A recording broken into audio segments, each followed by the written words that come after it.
S02, hello, thank you for being with us.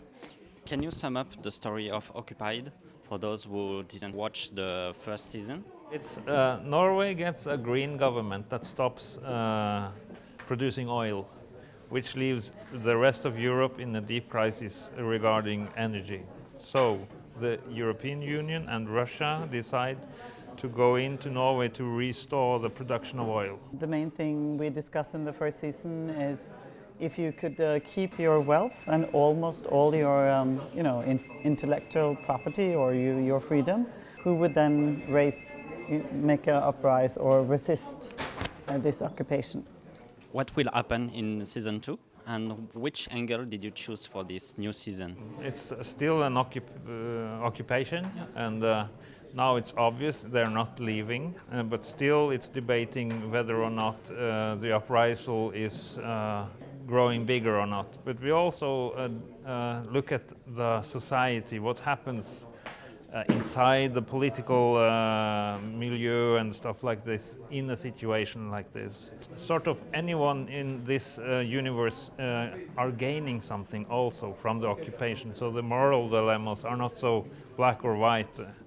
So we're debating who can you trust, who are interested in their own well-being or the well-being of the democracy or stuff like that. Yeah, and also I think we discussed because of nobody really wants to have the power when you're occupied because, as a politician, you sort of more or less dead afterward than the choices. So we also talk about how how a Western democracy or like the Scandinavian countries, how that slowly can, fall apart within.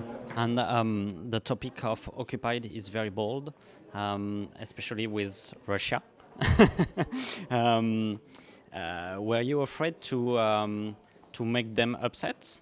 I think when we first started to work on season 1, we all thought, even if there is the Russian who are coming and doing the Silk Road occupation, we mainly were, debating what the Norwegians would do and also how we would relate to the EU, and especially since Norway is not part of the EU.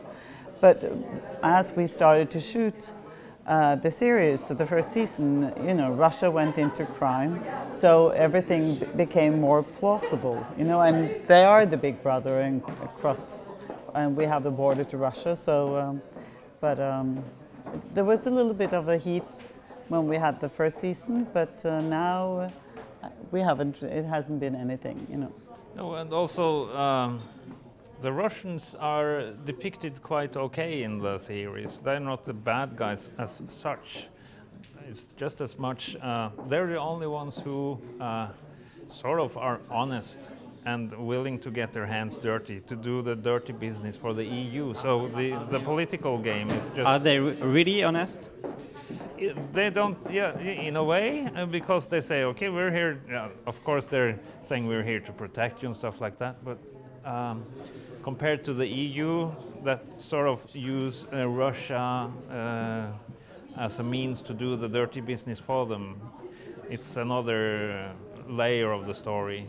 Is it a way for you to warn Europe of the extremism and the ecology problems? When we first started, it was more about thinking, what would I do if something happened in our country? Because as Norwegians, we always thought of ourselves as heroes, especially, during the Second World War, we were occupied by the Germans, and everybody thought that, after that, we all want to think that we all made resistance. We didn't. So, but we also wanted to take a peek on also how Norway became a very big oil state, that we're very dependent on the oil, even if it also made us rich.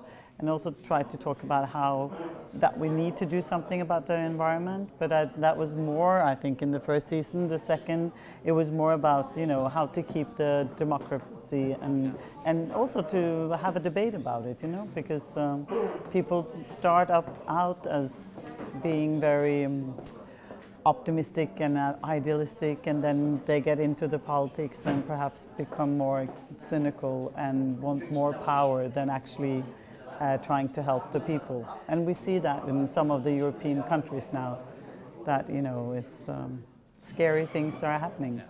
But I don't think we're trying to be prophetic or anything. We're just looking at tendencies and having fun playing with what if.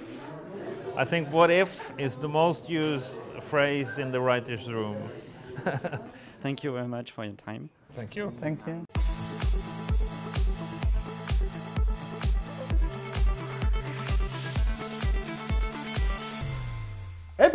C'est pas encore fini. Si tu ne t'es pas abonné, c'est pas bien. Mais tu peux le faire encore juste ici. Et si tu veux revoir les anciennes émissions, eh bien c'est là. Et pour le lien de la web-série, c'est juste en dessous. À très bientôt les amis.